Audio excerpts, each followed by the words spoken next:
Welcome my friends. Bank Nifty analyser YouTube channel में आप सभी का स्वागत है। इस वीडियो में हम निफ्टी और बैंक निफ्टी का वीकली एनालिसिस करेंगे। इसके अलावा ग्लोबल मार्केट को भी चेक करेंगे कि ग्लोबल मार्केट के अंदर आखिर हो क्या रहा है। और पिछले 2-3 दिनों से दोस्तों पूरे यूट्यूब पर और पूरे शेयर बाजार में इन्वेस्टर और ट्रेडर्स के बीच एक ही बातचीत हो रही है कि क्या बाजार क्रैश होने वाला है, मार्केट और ज़्यादा नीचे गिरेगी या फिर यहाँ पर रिकवरी हमें देखने को मिलेगी। तो ये डाउट भी इस वीडियो को देखने के बाद क्लियर हो जाएगा। लॉजिक के अनुसार बताऊंगा कि मार्केट आखिर करने क्या वाली है। तो सबसे पहले यहाँ पर मैंने बैंक निफ्टी का 1 डे का टाइम फ्रेम सेट कर रखा है और 1 डे के टाइम फ्रेम में थोड़ा सा समझो एक बार कि मार्केट का लॉजिक क्या कहता है। मार्केट यहाँ से मोमेंटम में जाती है, फिर थोड़ा साइडवेज होती है, यानी कि इतना ऊपर की तरफ गई, फिर साइडवेज हो गई, फिर यहाँ पर उतना ही ऊपर की तरफ गई जितना नीचे से आई हुई थी। ठीक है, आप ये थोड़ा देख सकते हो ऐसे करके, देन फिर ऐसे करके, बीच में थोड़ी साइडवेज मोमेंटम है। उसके अलावा फिर यहाँ से मार्केट नीचे गिरना कंटिन्यू करती है। ओके, अब यहाँ पर देखो, यहाँ पर जितना नीचे गिरी उसके बाद फिर साइडवेज हुई और फिर यहाँ पर फिर से उतना ही नीचे गिरी है। कुछ लॉजिक समझ में आया या नहीं आया? ध्यान से देखोगे तो जितना ऊपर गई फिर साइडवेज हुई, फिर उतना ही ऊपर फिर से चली गई। अब जितना नीचे गिरी फिर साइडवेज हुई, उतना ही फिर नीचे गिर गई। यानी कि ये दोनों आपस में नीचे गिरी हुई है बराबर बराबर, और ये दोनों आपस में नीचे गिरी हुई है बराबर बराबर। बीच में साइडवेज है और यहाँ पर भी बीच में साइडवेज है। यहाँ पर भी साइडवेज मोमेंटम है, यहाँ पर भी साइडवेज मोमेंटम है। उसके बाद मार्केट ने नीचे मोमेंटम दिखाया, तो यहाँ से ऊपर की तरफ मोमेंटम दिखाना चाहिए। बट क्या होना चाहिए यहाँ पर होनी चाहिए हमारे पास एक पॉजिटिव कैंडल। कुछ समझ में आया? एक ट्रिगर के लिए एक पॉजिटिव कैंडल का आना बहुत ज़्यादा जरूरी है। अगर पॉजिटिव कैंडल नहीं आती है तो सेंटीमेंट नेगेटिव ही रहेगा। समझ रहे हो? सेंटीमेंट फिर से नेगेटिव रहेगा। जितनी सप्लाई ये वाली है और फिर साइडवेज होने के बाद ये वाली सप्लाई पूरी हो गई है, लेकिन उसके बाद अगर नेगेटिव कैंडल फिर से बनती है तो इतनी ही सप्लाई और एक्स्ट्रा मार्केट दे सकती है। ओके, अगर पॉजिटिव कैंडल नहीं आती है तो, जैसे कि हर बॉटम पर कोई ना कोई पॉजिटिव कैंडल होती ही होती है। अब यहाँ पर अगर हम देखें तो यहाँ पर मार्केट ऐसे साइडवेज हुई, देन इस लेवल पर देखोगे तो एक मार्केट में हमें यहाँ पर कुछ मॉर्निंग स्टार जैसा पैटर्न दिखाई दे रहा है। और अगर ये यकीन ना आए तो यहाँ पर देखो हैंगिंग मैन के साथ बुलिश मारू बोजू है, तो सेंटीमेंट पॉजिटिव कर रही है। ये पॉजिटिविटी वाली कैंडल है दोनों की दोनों, जिसमें नीचे से प्रेशर और अगली कैंडल भी पॉजिटिव बन रही है। तो कुछ ऐसी कैंडल यहाँ पर आनी चाहिए। तो एक दिन तो आपको वेट करना ही करना पड़ेगा कि अगर यहाँ पर कोई पॉजिटिव कैंडल आ जाती है और उसके बाद एक और बढ़िया कैंडल ऊपर की तरफ क्रॉस करें तो ट्रेड ऊपर की तरफ ले सकते हो, फिर सेंटीमेंट पॉजिटिव होता हूँ आपको दिखाई देगा। समझे? जो लॉजिक यहाँ पर है कि भाई पॉजिटिव हुई, पहले इतना ऊपर गई, फिर साइडवेज हुई, फिर उतना ही ऊपर फिर से चली गई, वही लॉजिक यहाँ पर लग रहा है कि जितना नीचे गिरी फिर साइडवेज हुई, उतना ही नीचे गिरी जितना पहले नीचे गिरी हुई। दोनों सेम टू सेम है, कोई दिक्कत नहीं है। ठीक है, तो अब फिर यहाँ पर अपनी डिमांड कंप्लीट करने के बाद मार्केट ने घुमा दिया अपने आप को, थोड़ा साइडवेज जरूर किया यहाँ पर, और यहाँ पर भी अपनी सप्लाई कंप्लीट करने के बाद यहाँ पर थोड़ा सा टाइम वेस्ट कर सकती है ताकि पॉजिटिव क्रिएशन किया जा सके। ठीक है, अगर पॉजिटिव कैंडल बनती है तो यहाँ पर कुछ समय के लिए मार्केट वेट कर सकती है, थोड़ा समय बिता सकती है, देन अगेन अपसाइड मोमेंटम में जा सकती है। लेकिन अगर पॉजिटिव कैंडल नहीं आई तो सेंटीमेंट फिर से कंटिन्यू नेगेटिव रहेगा, फिर उतना ही मार्केट फिर से नीचे गिर जाएगी जितना पहले नीचे गिरी हुई है। ओके, अब दूसरा लॉजिक समझाता हूँ। जैसे कि यहाँ पर मार्केट ऊपर गई, फिर थोड़ा साइडवेज हुई, फिर अपसाइड मोमेंटम में गई और फिर वापस नीचे गिर गई। ठीक है, अब एक चीज़ चेंज हो गई, यहाँ पर एक छोटा सा एम और बन रहा है कि ऐसे करके ऐसे हो रहा है। इस एम के अंदर ऐसा बन रहा है कि ऐसे मार्केट ऊपर गई, देन फिर ऐसे, फिर ऐसे, फिर एक छोटा सा एम यहाँ पर डिज़ाइन हो गया और फिर मार्केट कंटिन्यू नीचे। तो अगर मैं ये इस एम को ऐसे बोलूँ कि ये एक एम है, एम के अंदर एक छोटा सा एम और बन गया है, तो वैसा ही यहाँ पर हो रहा है कि डब्ल्यू, एक छोटा सा डब्ल्यू यहाँ पर है और ये बड़ा डब्ल्यू का पार्ट है। कुछ समझे दोस्तों? बड़े डब्ल्यू को अगर बनना है, आना है बड़े डब्ल्यू को, तो ऐसे करके ही आएगा वो। अब यहाँ पर थोड़ा समय बिता सकता है बल्कि, तो एक कैंडल के लिए आपको एक दिन का वेट करना ही करना पड़ेगा, कुछ नहीं कर सकते। नेगेटिव कैंडल आती है, अगले दिन से फिर से सेंटीमेंट नेगेटिव ही रहेगा। तो ये तो था 1 डे के टाइम फ्रेम में थोड़ा सा समझाने का लॉजिक था मेरा। समझ रहे हो? अब बात करते हैं 1 वीक के टाइम फ्रेम में कि 1 वीक के टाइम फ्रेम में मार्केट में आखिर हो क्या सकता है। तो यहाँ पर अगर देखोगे तो 1 वीक का टाइम फ्रेम मैंने सेट कर लिया है। यहाँ पर भी वैसा ही सिचुएशन दिखाई दे रही है कि मार्केट नीचे गिरी, साइडवेज हुई, फिर नीचे गिरी। और ये पैटर्न कब बनता है आपको पता ही है, HCR का पैटर्न है ये, it's called HCR pattern, half कटी ड्रॉ का पैटर्न। मार्केट ऐसे गई, साइडवेज हुई, फिर ऐसे गई, फिर एकदम से नीचे गिर जाती है, और ऐसे नीचे गिरी, फिर साइडवेज हुई, फिर नीचे गिरी, फिर अपसाइड मोमेंटम में चली जाती है। गिरावट इतनी की इतनी आती है दोनों जगह, जितनी ये गिरावट है उतनी ये गिरावट आ चुकी है, बीच में टोटली साइडवेज मोमेंटम है। तो यहाँ से एक पॉजिटिव ट्रिगर आना चाहिए, समझ रहे हो। अब ये चीज़ मैं अगर पीछे दिखाऊँ आपको तो कहीं पर लग रही होगी तो बता दूंगा आपको, ठीक है। 1 मिनट चेक कर ही लेते हैं हम कि कहीं पर लग रही है या नहीं लग रही। अरे ये क्या है, पीछे का चार्ट क्यों नहीं शो रहा, हो गया शो।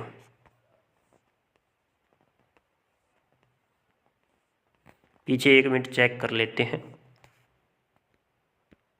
ये देखो, यहाँ पर मुझे एक पैटर्न मिला है, बट 2012 के अंदर थोड़ा दूर चला गया ये, ठीक है। मार्केट नीचे गिरी, उसके बाद एक छोटा डब्ल्यू बनाती है, फिर दोबारा से नीचे गिर जाती है ऐसे करके। नीचे गिरने के बाद फिर वापस उसी लेवल पर चली जाती है जिस लेवल से इसने गिरावट शुरू की थी, ठीक है। कंटिन्यू पॉजिटिविटी दिखाई देती है हमें, लेकिन बॉटम पर क्या आना चाहिए, पहले पॉजिटिव ट्रिगर वाली कैंडल आनी चाहिए, समझ रहे हो। तो वही सिचुएशन है, पहले नीचे गिरी, फिर साइडवेज हुई, देन फिर नीचे गिर गई, और उसके बाद अपसाइड मोमेंटम में चली गई, ठीक है। तो ये हाफ कटी ड्रॉ का पैटर्न है, एक छोटा सा हाफ कटी ड्रॉ बोल देते हैं इसे हम। ओके, कोई दिक्कत नहीं है ना। तो वही पैटर्न मैं समझाने की कोशिश कर रहा हूँ आप सभी को कि मार्केट में ऐसा पैटर्न बनने की साजिश हो रही है। अब यहाँ पर थोड़ा सा देखोगे तो कुछ वैसा वैसा बना हुआ है, बट प्योर वैसा नहीं है। यहाँ पर देखो, मार्केट ऊपर गई, देन साइडवेज हुई, फिर अपसाइड मोमेंटम में गई, उसके बाद कंटिन्यू मार्केट नीचे गिरी है। बट मार्केट के पास चांसेस होते हैं यहाँ तक आने के। ये थोड़ा सा गैप क्यों छोड़ दिया, क्योंकि ट्रेंड ऑल ओवर पॉजिटिव है, समझ रहे हो। तो ये गैप छोड़ दिया तो एक्स्ट्रा इतना ही गैप ऊपर भी दे देती है मार्केट, ठीक है। अपसाइड मोमेंटम में चली गई। तो अब वापस लौटते हैं इस पॉइंट पर। तो वही सिचुएशन है यहाँ पर भी, और कोई सिचुएशन नहीं है, कोई लंबी चौड़ी कहानी नहीं है।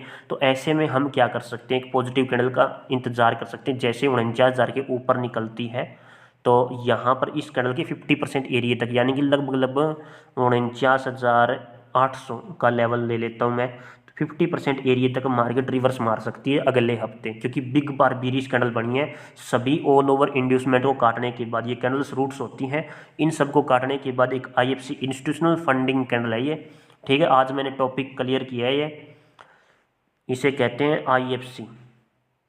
1 पॉइंट, 2 पॉइंट, 3 पॉइंट, 4 पॉइंट को काट के एक कैंडल बन जाए IFC, ठीक है। तो 50% एरिया तक रिट्रेसमेंट कर सकती है। और अगर 48,000, क्या कहते हैं इसको,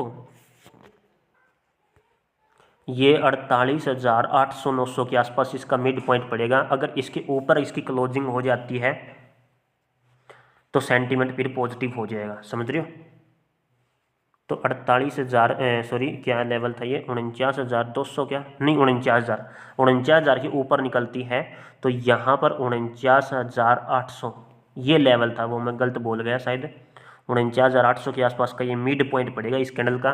तो ये वाला लेवल हमारे लिए अगले हफ्ते के लिए महत्वपूर्ण रहेगा, ठीक है। और अगर 49,000 से ऊपर ना जा पाए, इस लेवल को टच करने के बाद वापस नीचे गिर जाए, तो यहाँ पर कंटिन्यू सेलिंग प्रेशर देखने को मिल सकता है, ठीक है। बाकी इसका कोई लॉजिक नहीं है कि मार्केट और ज़्यादा नीचे गिरे, यहाँ पर टाइम वेस्ट जरूर कर सकती है, समझ रहे हो।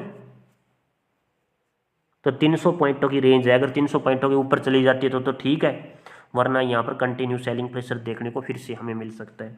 लॉजिक बस ये कहता है कि अभी 50% एरिया तक, यानी कि 49,800 तक मार्केट रिवर्स मारनी चाहिए, और इसके ऊपर अगर क्लोजिंग हो जाती है अगले हफ्ते तक है तो सेंटीमेंट टोटली पॉजिटिव। ओके, कोई दिक्कत नहीं है ना।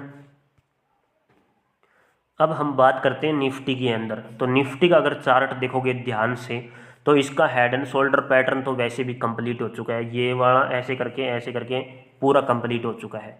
उसके बाद मार्केट ने यहाँ से रिवर्स मार दिया, ठीक है, रिवर्स मार दिया। क्यों रिवर्स किया, क्योंकि यहाँ पर ये सेंट्रल एरिया है टोटल सप्लाई के आसपास का, यहाँ पर एक ट्रायंगल से पैटर्न बनता है ऐसे करके, यहाँ पर फिर से एक ट्रायंगल से पैटर्न बनता है ऐसे करके, लेकिन ये वाला थोड़ा बड़ा होता है, ये वाला थोड़ा छोटा होता है, ठीक है। और यहाँ पर बीच में सेंट्रल एरिया, देन ऊपर, फिर उससे पहले नीचे, देन अगेन वापस डाउन साइड की तरफ मोमेंटम।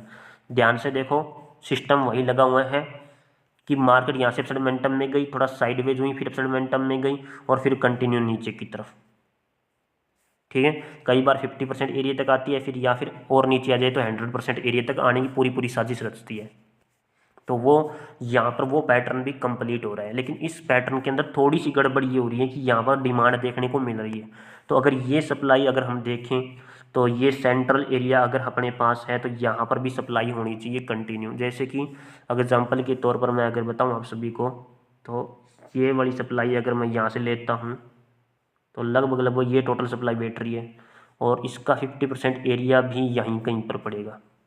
टोटल सप्लाई जोन 23,000 के आसपास है, ये वाली टोटल सप्लाई यहाँ पर पूरी होती है, और यहाँ पर इसका 50% एरिया है। अगर 50% एरिया पर कोई पॉजिटिव कैंडल बन जाती है तो सेंटीमेंट बदल जाएगा, मार्केट वापस ऊपर की तरफ चली जाएगी, और वरना अगर ऐसा नहीं होता है तो ये इस लेवल तक आने की पूरी पूरी साजिश रचेगी।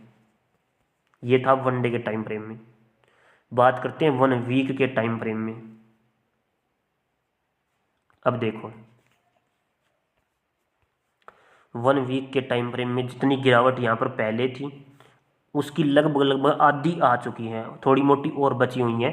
तो अगर ऐसा नहीं होता है, देखो कई बार क्या होता है, जितनी डिमांड पहले उतनी डिमांड आगे दे देती है मार्केट, ठीक है। और कई बार ऐसा नहीं होता, सिर्फ हाफ डिमांड यूज करती है, क्योंकि सप्लाई डिमांड देखो पहले पहले कितनी डिमांड थी, डिमांड इतनी आई, फिर एक सेलिंग प्रेशर, फिर डिमांड इतनी आई, फिर कंटिन्यू सेलिंग प्रेशर हो गया, उसके बाद डिमांड इतनी आई है, उसके बाद सप्लाई आधी हो गई है। अब अगर डिमांड दोगुनी हो जाए, फिर सप्लाई आधी, फिर यहाँ पर बूम मार देगी मार्केट।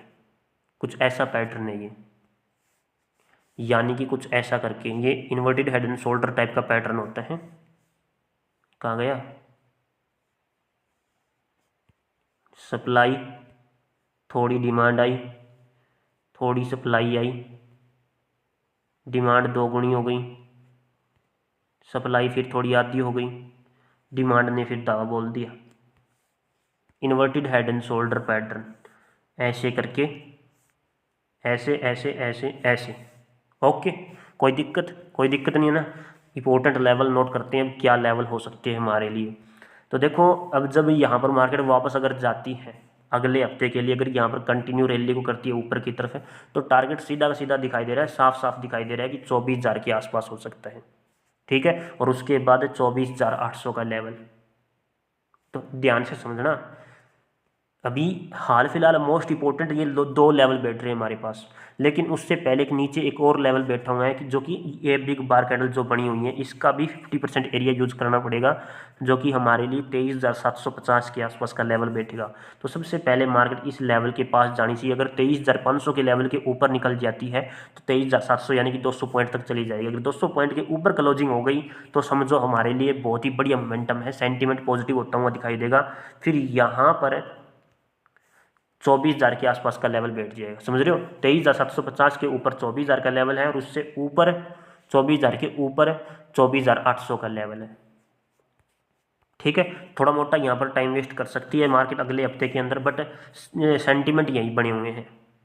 पहले 50% एरिया तक जब मार्केट 24,000 लगभग जो मैंने अभी लेवल आपको बताया 500 का लेवल है ना, लगभग 500 का लेवल को अचीव करे, तब इसके ऊपर अगर क्लोजिंग दे, और अगर 500 के ऊपर ना जा पाए, थोड़ा मोटी ऐसे करके पॉजिटिव होकर के वापस नीचे आ जाए, जैसे लो स्विंग को तोड़ दे, वैसे पुट साइड की तरफ डायरेक्शन फिर से शुरू हो जाएगी, कंटिन्यू सेलिंग प्रेशर फिर से देखने को मिलेगा।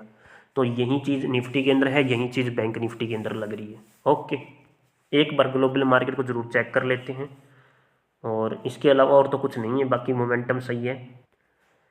तो दोस्तों अब बात करते हैं ग्लोबल मार्केट की। ग्लोबल मार्केट में आखिर हो क्या रहा है।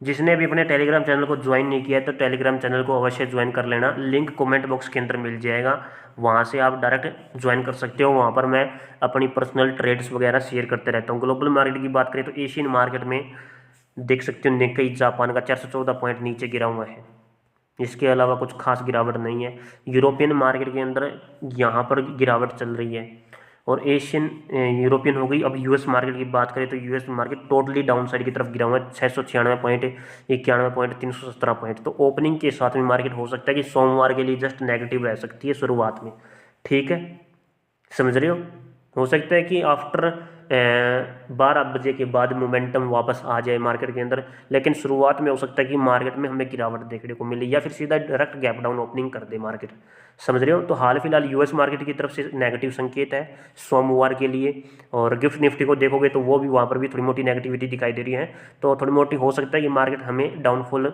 दिखाए, ठीक है। लेकिन पूरे अगले हफ्ते के लिए ऐसा नहीं है, बस थोड़ा मोटा सेंटीमेंट नेगेटिव है, डिमांड शीघ्र ही पहुंचने वाली है हमारे लिए, हमारे पास, ठीक है।